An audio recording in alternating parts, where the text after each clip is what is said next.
Alors, rebonjour tout le monde. On en est à notre deuxième vidéo sur l'intégration par partie. Donc, dans vos notes de cours, à page 51, je fais un exemple d'une intégrale avec des bornes, donc une intégrale définie. J'avais laissé sous-entendre de quelle façon on devait la traiter à la fin de la dernière vidéo. Donc, je continue dans ce sens-là.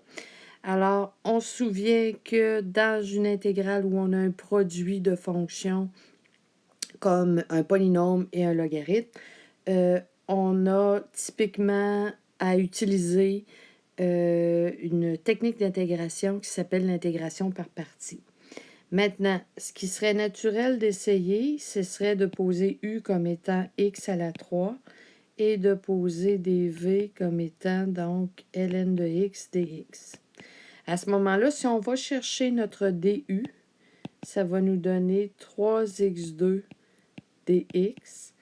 Et de ce côté-ci, on va aller chercher le V en intégrant ln de x dx.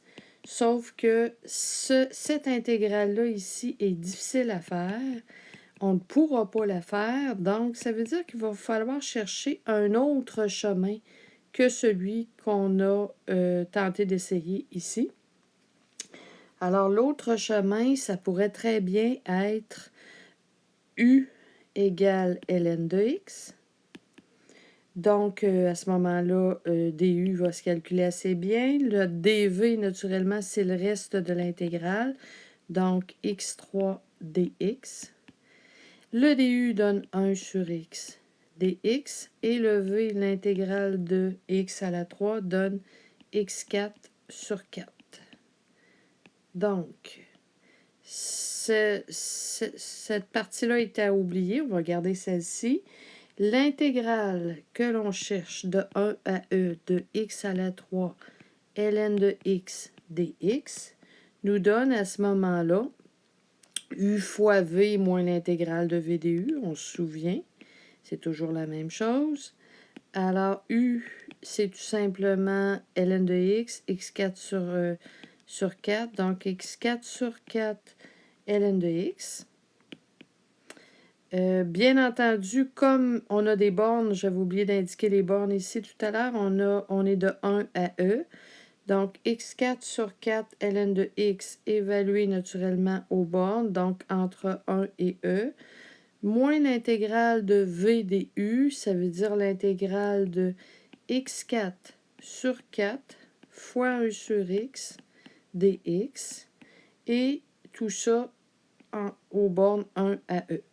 Alors, donc, on a toujours x4 sur 4, ln de x, évalué donc entre 1 et e. Ici, si on simplifie x4 sur x, donc ça va nous donner moins 1 quart l'intégrale de x3 dx, et tout ça est entre 1 et e. Donc, si on va faire l'évaluation de l'intégrale, on a toujours x4 sur 4 ln de x, évalué entre 1 et e. Et ici, ça nous donne moins 1 quart x4 sur 4 et toujours l'évaluation qui se fait entre 1 et e. Donc, si on évalue au long, aux bornes, entre 1 et e, on va avoir e à la 4 sur 4 ln de e, moins 1 quart ln de 1. Donc, moins 1 quart e à la 4 sur 4 moins 1 quart ici. Alors, si on évalue le tout en simplifiant, le ln de e naturellement nous donne 1 et le ln de 1 nous donne 0. Donc, on aura e à la 4 sur 4 et cette partie-là vaut 0. Donc, moins e à la 4 moins 1 sur, naturellement ici, sur 4 fois 4, donc sur 16. Donc, si on remet tout ça sur 16, ça va nous donner 3 e à la 4 plus 1 sur 16. Donc, évidemment, il n'y a pas de constante d'intégration parce qu'on a une intégrale qui est définie.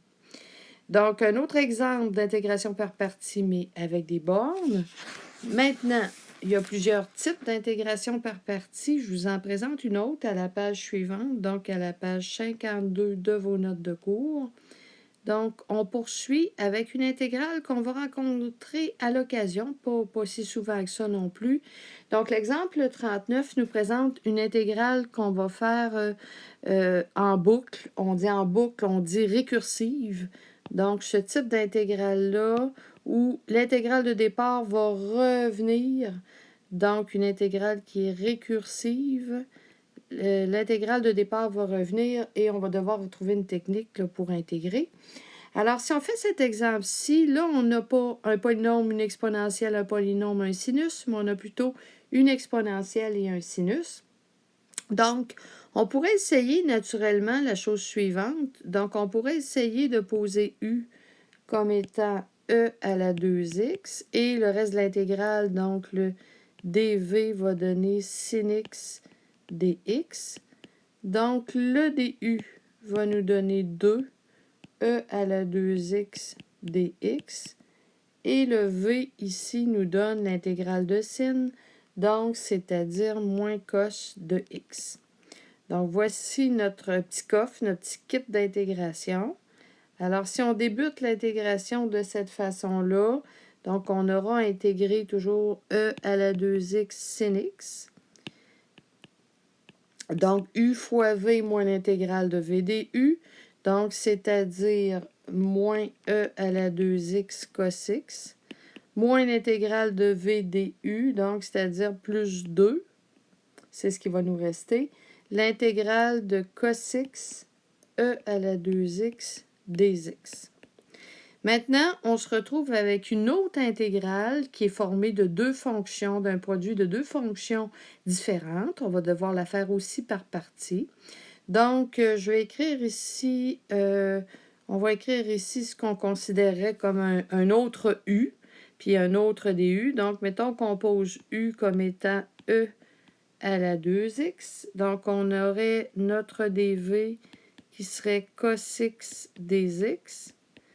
Donc, à ce moment-là, le du va nous donner 2 e à la 2x dx. Et le v va nous donner sin x pour le v. Donc, je réefface un petit peu le barbeau que j'ai fait ici. Je tente d'effacer ça comme il faut. Donc, on réécrit ça. Donc, le v est égal à sin x. Maintenant, on va l'appliquer. Donc, ici, j'ai tout simplement donc moins e à la 2x cos x plus 2. Et là, ben, c'est là que j'ai une intégrale par partie. Donc, u fois v moins l'intégrale de v du. U fois v va me donner donc e à la 2x sin x. Donc, ça, c'est mon u fois v moins l'intégrale de v du. Donc, ça veut dire moins l'intégrale de 2 sin x e à la 2x dx. Donc, si on ramène tout ça, on a moins e à la 2x cos x. Plus, là, si on peut toujours distribuer ici ce qu'on a là. Donc, plus 2 e à la 2x sin x. Et là, on a un 2, 2, donc on dirait moins 4. Moins 4 fois quoi? Fois l'intégrale de sin x e à la 2x dx. Alors, ce qu'on remarque, c'est qu'au départ, notre intégrale, c'était l'intégrale de e à la 2x sin x, et on se retrouve avec la même intégrale. Donc, je les encercle pour qu'on les voit bien, là. Cette intégrale-là ici, c'est la même que celle-ci. Donc, on voit qu'une intégrale s'exprime en fonction d'elle-même. Donc, comment on va faire pour trouver l'intégrale? Bien, tout simplement, ce qu'on va faire, c'est qu'on va poser que l'intégrale de départ, on l'appelle i, et on va écrire i en fonction de i. Donc, ce que ça veut dire ici, c'est que I, l'intégrale de départ, va être égale à moins E à la 2x cos x plus 2 E à la 2x sin x. Puis ici, ce qu'on remarque, c'est qu'on va avoir, je vais l'écrire en rouge, là, moins 4i. Donc, i est exprimé en fonction d'elle-même. I moins 4i, si on ramène tout ça d'un seul côté, on va donc avoir 5i. Donc, 5i qui va être égal à moins e à la 2x cos x plus 2 e à la 2x sin x. Et donc, l'intégrale que nous cherchions au départ va être moins e à la 2x cos x plus 2 e à la 2x sin x. Et tout ça, naturellement, va être divisé par 5. Je peux, sans aucun problème, ajouter immédiatement la constante d'intégration parce que j'ai une intégrale là, qui n'est pas définie, qui est indéfinie. Alors, on voit qu'on obtient ce que vaut l'intégrale qu'on cherchait. Maintenant, si on a remarqué que on a fait deux cheminements d'intégrale par partie. Donc, pour ne pas tourner en rond, lorsqu'on a ça à faire, on commence avec u égale e à la 2x. Ben, à ce moment-là, dans notre deuxième essai, on pose aussi u égale e à la 2x. Donc, on ne pose pas u égale cos x, par exemple. Donc, pour ne pas tourner en rond, on repose la même chose là, lorsqu'on recommence. Donc, on va les reconnaître souvent, ces intégrales récursives-là, au fait qu'on a donc une exponentielle avec un sinus ou une exponentielle avec un cosinus, par exemple. Donc, on va les reconnaître là, assez facilement, ces intégrales-là. Maintenant, après l'intégrale par partie récursive, je m'en vais vous compléter des exemples quand même un petit peu plus simples. Donc, l'exemple 40 de la page 53, l'exemple A et l'exemple B. Et je vais terminer par un bref résumé là, de la matière qu'on a vu, donc l'intégration par partie. Donc, j'ai intégré ln de x dx. Si vous regardez dans votre feuille de formule d'intégration, vous allez voir que vous ne l'avez pas. Donc, on va chercher un logarithme. Curieusement, on va apprendre que ça s'intègre par partie. Donc, on peut toujours essayer de poser u égale ln de x. Vous allez me dire, il ne reste plus grand-chose à l'intérieur de l'intégrale, sinon tout simplement dx. Donc, j'ai u égale ln de x, dv égale dx. Donc, le du va me donner 1 sur x dx. Et le v va me donner donc x. Alors, je prends mon petit kit d'intégration et je m'en vais le placer. Donc, j'ai u fois v, donc x ln de x, moins l'intégrale de v du, donc de x sur x dx. Alors, si je complète mon intégrale ici, donc j'ai donc x ln de x, moins l'intégrale de dx, donc j'ai x ln de x. L'intégrale de dx, on sait que ça nous donne x, donc ça fait moins x plus c. Donc, une intégrale pas si difficile à trouver. Je remarque que si j'avais fait le contraire, si j'avais posé u comme étant 1 et dv égale ln de x dx, ce qui aurait été peut-être un peu moins intéressant parce que j'aurais pas trouvé de solution, parce que cherchant v, j'aurais eu à intégrer ln de x. Donc, ça n'aurait pas été un cheminement, une façon de faire intéressante. Donc, on oublie cette façon-là de faire. Maintenant, si je vous demande d'intégrer arcsin, en fait, si vous intégrez arcsin, vous allez y aller exactement de la même façon. Donc, vous allez poser u comme étant arcsin de x et un peu comme u égale ln, le dv va nous donner dx Et on va aller calculer le DU. Donc, si vous regardez dans vos formules de dérivation, vous allez voir que c'est 1 sur racine de 1 moins x2 des x. Et ici, si je cherche le v, donc j'ai x. À ce moment-là, mon petit kit d'intégration est bien développé. Donc, si j'intègre, je vais aller chercher u fois v. Donc, x arc sin de x, moins l'intégrale de v du, c'est-à-dire l'intégrale de x sur racine de 1 moins x2 dx.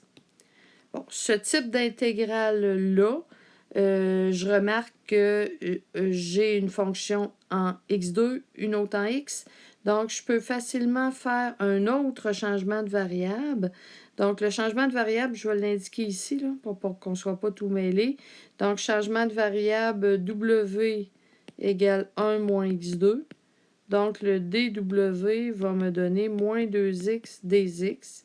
Et je me retrouve à être capable de faire mon intégrale ici. Donc, j'ai x arc sin de x qui était déjà là. Donc, moins l'intégrale de le x des x, ici dans mon changement de variable, c'est dw. Donc, j'ai dw divisé par moins 2. Et au dénominateur, j'ai bien w à la 1/2. Donc, si je poursuis, j'ai donc x arc sin de x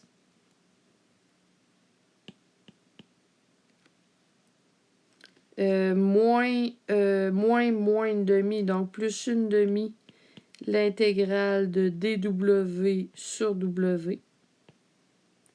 Donc, je poursuis x arc sin de x. L'intégrale de dw sur w, non pas sur w, mais sur w à la 1/2, qui est w à la moins 1/2. Donc, j'ai 1/2 l'intégrale de w à la moins 1/2 dw. Alors, si je poursuis toujours, donc x arc sin de x, donc plus 1/2 w à la 1/2 sur 1/2, plus une constante d'intégration. Donc, le sur 1/2 va avoir des simplifications. Donc, mon résultat final pour l'intégrale x arc sin de x, plus tout ça me donne w à la 1/2, donc c'est-à-dire racine de 1 moins x2, naturellement, plus une constante d'intégration. Donc, j'ai terminé mon intégrale. Les deux derniers exemples, en fait, l'exemple 40A et 40B, m'indiquent que lorsque j'ai un log seul, lorsque j'ai un arc sin seul, je vais poser u égale ln et u égale arc sin et je vais aller chercher le reste de mon petit kit d'intégration par partie. Donc, on a vu quand même quelques exemples dans ces deux vidéos-là sur les intégrales par partie, des intégrales moins standards comme les récursives. Maintenant, on pourrait peut-être résumer ce qu'on a vu. Alors, pour résumer ce qu'on a vu, ce que je vais faire, je vais tout simplement me permettre d'effacer. Donc, je vais effacer la dernière partie pour me laisser un peu d'espace et je vais faire un bref résumé de ce qu'on a vu là, dans cette page-là. Donc, je vais me permettre de le faire dans cette page-là. Donc, j'efface tout ça ici. J'efface cette partie-là. Alors, j'imagine que vous avez eu le temps de l'écrire.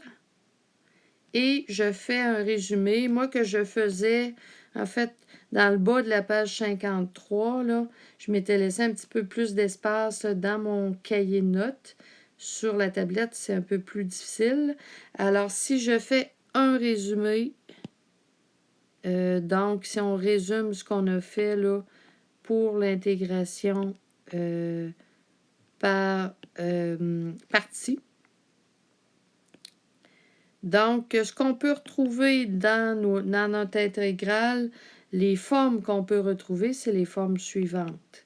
Donc, on pourrait retrouver comme forme l'intégrale d'un polynôme fois, mettons, sin de quelque chose, là, sin de 5x, sin de 6x dx.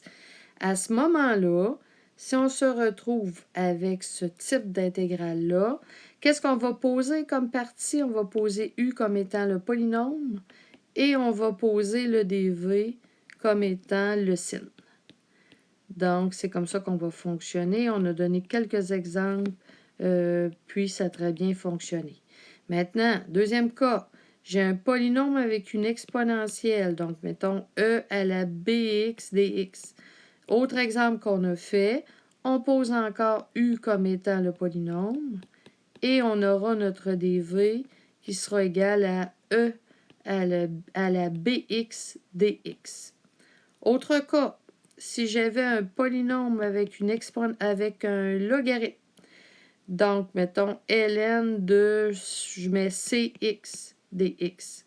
Alors, comme on l'a vu tout à l'heure, lorsqu'on a un logarithme, c'est beaucoup plus facile de travailler avec u est égal à ln. Donc, on y va avec u égale ln de cx. Et naturellement, le dv va être le polynôme fois des x. Donc, ça, c'est un truc qui vient du fait de ce qu'on a fait tout à l'heure.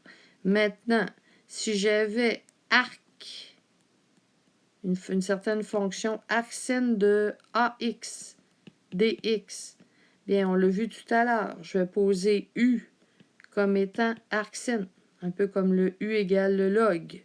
Donc, u comme étant arcsin de ax. Et naturellement, mon dv va être mon dx ici. Maintenant, qu'arrive-t-il si j'avais une exponentielle fois un cosinus, donc cos de bx dx? À ce moment-là, je vais certainement avoir une intégrale récursive. J'ai deux choix. Je pourrais, si je le souhaite, donc ce que je peux faire, j'ai deux choix ici, je vais les indiquer. Donc, je peux poser u comme étant l'exponentielle, comme je l'ai fait tout à l'heure. À ce moment-là, mon dv va tout simplement être le cos de bx dx. Ou encore, je peux aussi poser u comme étant le cos. Là, je parle du cos, mais ça pourrait très bien aussi être la même chose avec le sin. Donc, si je pose u à ce moment-là égale cos de bx, u égale cos de bx, le deuxième choix. Donc, le dv va tout simplement me donner e à la ax dx. Bon, là, je parle de cos, mais comme je viens de vous dire, ce serait la même chose si j'avais sin de bx. Exactement la même affaire ici, là, avec le sin. Même chose. Même chose ici si j'avais le sin. Donc, au fond, quand j'ai une exponentielle avec un cosinus ou un sinus, je peux poser u égale e à la ax, l'exponentielle, ou u égale cos. Et l'important, c'est que si je répète deux fois le processus d'intégration par partie, il faut que je reprenne le même u les deux fois. Donc, ce petit résumé-là avec les 5 cas va vous aider énormément. Quand vous aurez polynôme sinus, polynôme exponentiel, vous poserez u égale polynôme. Quand vous avez polynôme logarithme, u égale logarithme. Quand vous avez un arcsin, ben, on pose u égale arcsin. Et avec une exponentielle mélangée avec un sinus ou avec un cosinus, on a le choix. Donc, je vous laisse vous pratiquer là-dessus. Donc, vous pouvez faire les exercices sans aucun problème.